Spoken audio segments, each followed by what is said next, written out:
Bismillahirrahmanirrahim. Assalamualaikum warahmatullahi taala wabarakatuh. Apa khabar anak-anak pelajar semua pada hari ini? InsyaAllah hari ini kita akan teruskan lagi proses pembelajaran kita. Masih lagi berada di bab yang ketiga dan pada hari ini cikgu akan fokuskan kepada subtopik 3.8 iaitu berkaitan dengan perkembangan gerakan nasionalisme tempatan dan perkembangan gerakan nasionalisme tempatan dan pendudukan Jepun. Okey. Selepas kita belajar subtopik 3.8 ini, apa yang murid-murid akan dapat ialah murid akan dapat menghubungkaitkan perkembangan gerakan nasionalisme tempatan dengan pendudukan Jepun. Kita nak tengok bagaimana munculnya gerakan nasionalisme berkaitan dengan semangat cintakan negara dalam kalangan penduduk tempatan akibat daripada pendudukan Jepun di negara kita. So, jom kita teruskan proses pembelajaran kita pada hari ini ya.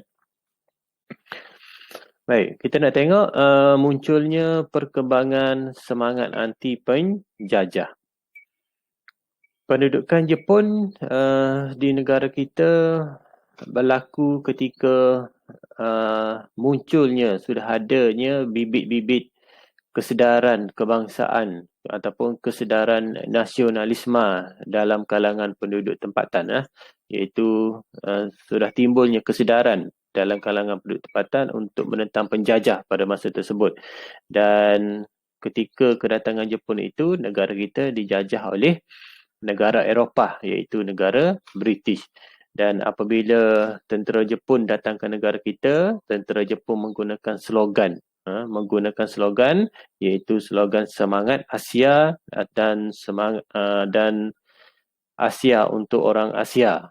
Dua slogan itu, semangat Asia dan Asia untuk orang Asia, telah menambahkan lagi semangat nasionalisme dalam kalangan penduduk tempatan, iaitu kenapa Jepun menggunakan slogan Asia untuk orang Asia ini? Kerana negara kita Tanah Melayu adalah negara Asia, Jepun negara Asia, manakala British yang menjajah negara kita adalah negara Eropah, iaitu Jepun mahu membangkitkan semangat dalam kalangan penduduk tempatan supaya sesama negara Asia ini menentang negara Eropah. Dan apatah lagi, Jepun menjanjikan dia mahu memperkenalkan zon ekonomi dalam kalangan negara Asia, iaitu dia mahu membantu sesama negara Asia, di mana Jepun mewujudkan satu slogan yang iaitu lingkungan sekemakmuran Asia Timur Raya, iaitu ia menekankan kepada konsep kebebasan negara Asia dan menentukan kemajuan sesama negara Asia. Baik. Dan konsep ini selari dengan perjuangan oleh salah satu kesatuan orang Melayu di Tanah Melayu pada masa tersebut, iaitu Kesatuan Melayu Muda. Kesatuan Melayu Muda ini merupakan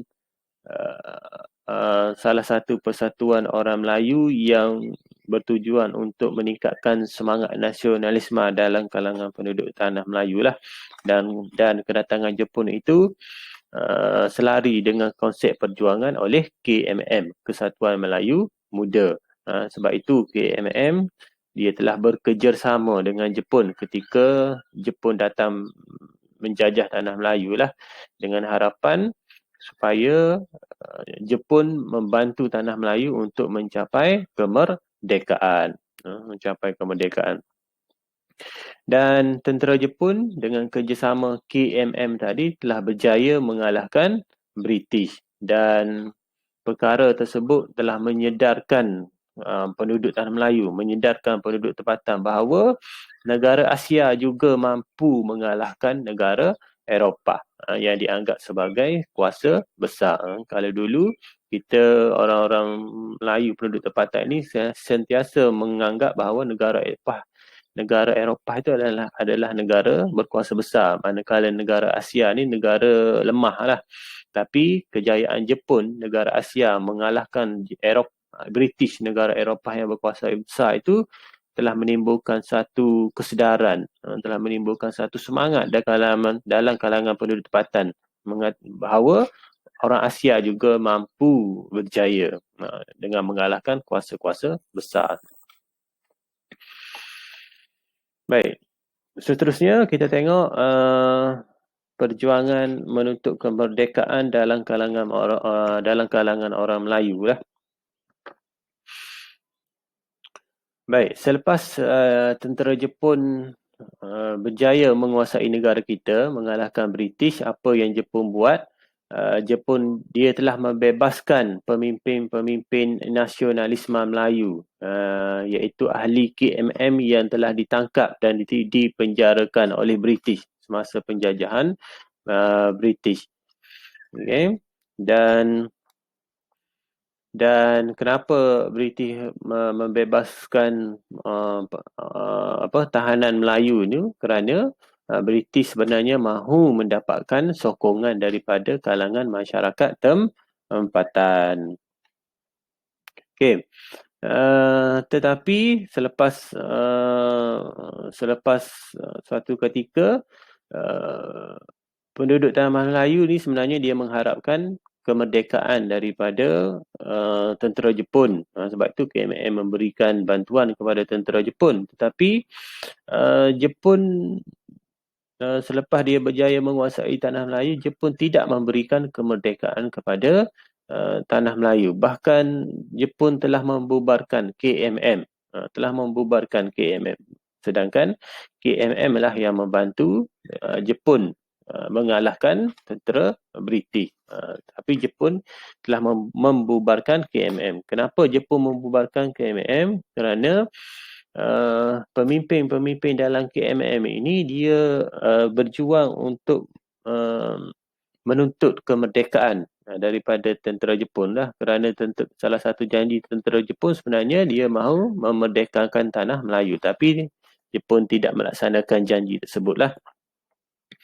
Baik, dan pemimpin KMM menyedari bahawa tentera Jepun tidak akan memberikan kemerdekaan kepada tanah Melayu, walaupun KMM sendiri yang membantu tentera Jepun. Dan maka pemimpin-pemimpin dalam KMM ini dia telah berjuang untuk membebaskan tanah Melayu secara senyap-senyap lah, ataupun yang dikenali sebagai gerakan bawah tanah. Gerakan bawah tanah. Bagaimana yang dikatakan gerakan bawah tanah ini?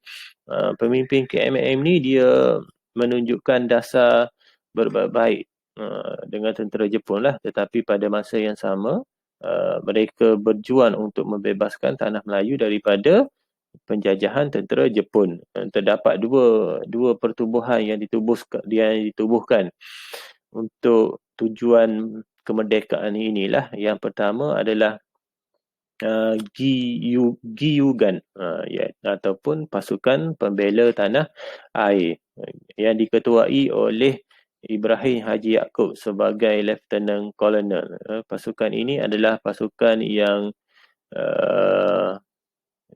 untuk membantu tentera Jepun mempertahankan tanah Melayu, tapi pada masa yang sama dia merupakan gerakan untuk membebaskan tanah Melayu daripada penjajahan tentera Jepun. Dan manakala pasukan yang kedua adalah Gyutai, iaitu merupakan pasukan yang membantu pertahanan pesisir pantai dan menjaga ketenteraman awam. Pasukan Gyutai ini diketuai oleh Onan Haji Siraj yang bertindak sebagai Lieutenant Colonel. Menjelang bulan Jun 1945, tentera Jepun di Tanah Melayu ni merasakan ia semakin terancam dengan kedudukannya di Tanah Melayu akibat daripada serangan balas daripada pihak tentera bersekutu lah. Pihak tentera bersekutu ni ialah British lah, Amerika Syarikat dan sebagainya. Baik, dan untuk mendapatkan sokongan daripada penduduk tempatan, daripada kalangan orang Melayu ni, sekali lagi Jepun telah menjanjikan kemerdekaan. Di mana pada masa ini Jepun telah menubuhkan kesatuan rakyat Indonesia Semenanjung ataupun dikenali sebagai KRIS, iaitu Jepun menjanjikan untuk memerdekakan tanah Melayu bersama-sama dengan Indonesia dengan nama KRIS lah, dengan nama KRIS. Baik, tetapi rancangan ini tidak sempat dilaksanakan, tidak sempat untuk dilakukan kerana tentera Jepun, bukan tentera Jepun, kerana Jepun telah menyerah kalah ekoran daripada tentera bersekutu telah menggugurkan bom atom di Hiroshima dan juga di Nagasaki di Jepun lah. Akibat daripada peristiwa pengguguran bom tersebut, Jepun telah menyerah kalah kepada tentera bersekutu, termasuklah menyerah kalah di tanah Melayu lah. Okey, walaupun dan rancangan untuk membebaskan ataupun memerdekakan tanah Melayu dalam rancangan KRIS tadi, Kesatuan Rakyat Indonesia Semenanjung tadi, tidak berjaya, tetapi semangat nasionalisme ataupun perjuangan menuntut kemerdekaan dalam kalangan penduduk tanah Melayu ni berterusanlah, dan ditubuhkan salah satu parti politik yang pertama di tanah Melayu yang dikenali sebagai Parti Kebangsaan Melayu Melaya, PKMM, yang ditubuhkan selepas pendudukan Jepun bertujuan untuk menuntut kemerdekaan. Baik, itu di tanah Melayu. Seterusnya kita tengok kesedaran politik di Sarawak. Baik, kegiatan politik penduduk di Sarawak dikawal melalui persatuan yang ditaja oleh tentera Jepun. Salah satunya adalah persatuan Cina yang digabungkan menjadi Kakio Kokokai. Kakio Kokokai, iaitu apa itu Kakio Kokokai ni? Merupakan persatuan Cina seberang laut anjuran Jepun yang menggabungkan persatuan-persatuan Cina yang ada di Sarawak yang merangkumi dialek, daerah dan nama keluarga di bawah satu pertubuhan. Okay. Dan berikutan daripada kekurangan pegawai, Jepun juga telah melantik orang Melayu dan juga orang Iban yang untuk memegang jawatan-jawatan yang lebih tinggi semasa pentadbiran Jepun. Antara orang Melayu ataupun pemimpin tempatan yang diberi peluang untuk menjawab jawatan penting, antaranya jawatan pegawai daerah seperti Abang Haji Openg dilantik menjadi pegawai daerah di Kuching, Penit Adam dilantik menjadi pegawai daerah di Simanggang, dan juga Satem, Satem dilantik menjadi pegawai daerah di Lawas. Okay. Jadi peluang menjawat jawatan yang tinggi dalam kalangan penduduk tempatan ini telah memberi satu kesedaran dan juga keyakinan kepada pegawai tempatan untuk menjalankan tugas-tugas penting lah. Contohnya kesedaran politik melalui pengalaman semasa pemerintahan Jepun telah menjadikan penduduk peribumi di Sarawak ini menjadi semakin yakin untuk berkerajaan sendiri selepas daripada Perang Dunia yang kedua. Baik, seterusnya kita tengok kesedaran politik di Sabah. Kesedaran politik di Sabah. Pendudukan Jepun juga telah memberi kesedaran politik kepada masyarakat di Sabah. Beberapa buah pertubuhan telah ditubuhkan di Sabah selepas daripada pendudukan Jepun. Maknanya penduduk di Sabah telah ada kesedaran untuk berkerajaan sendirilah dan mereka telah menubuhkan beberapa buah pertubuhan. Antara pertubuhan yang ditubuhkan adalah seperti Parti Kebangsaan Melayu Labuan, PKML, yang ditubuhkan oleh Tengku Nordin, Abu Bakar dan juga Zakaria Gan. Idea ini adalah berdasarkan idea perjuangan yang diambil daripada idea Harun Aminur Rashid di tanah Melayu lah. Baik, seterusnya di bahagian pantai timur Sabah juga telah ditubuhkan sebuah parti, iaitu Parti Kebangsaan Melayu Tawau. Right. Dan yang dipengerusikan oleh orang kaya-kaya Abu Bakar. Okay. Itu antara kesedaran politik, kesedaran berpersatuan di negeri Sabah. Okay, ini adalah gambar penyerahan kalah tentera Jepun di negeri Sabah dan Sarawak dah. Baik. Okey, itu saja kelas kita pada hari ini. Kita hanya memfokuskan berkaitan dengan kesedaran nasionalisme dalam kalangan penduduk tempatan di Tanah Melayu, Sarawak dan Sabah. Sebelum kita akhiri kelas kita tengok satu soalan ni. Slogan dan propaganda Jepun berjaya mempengaruhi rakyat tempatan untuk menyokong Jepun dan pupuk semangat anti penjajah. Bersetujukah anda? Huraikan. Sebelum kita jawab soalan ni, kita kena tahu dululah apa slogan Jepun. Masa Jepun nak menjajah tanah Melayu, slogannya adalah terdapat dua slogan iaitu semangat Asia dan Asia untuk orang Asia. Itu slogan semasa dia nak datang menjajah lah. Dan satu lagi slogan iaitu dari aspek ekonomi, iaitu untuk mewujudkan satu zon ekonomi dalam kalangan negara Asia.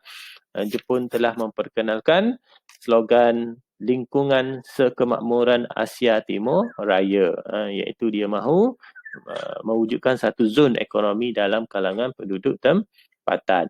Jadi dengan menggunakan slogan yang baik itu berjaya mempengaruhi penduduk tempatan untuk menyokong Jepun.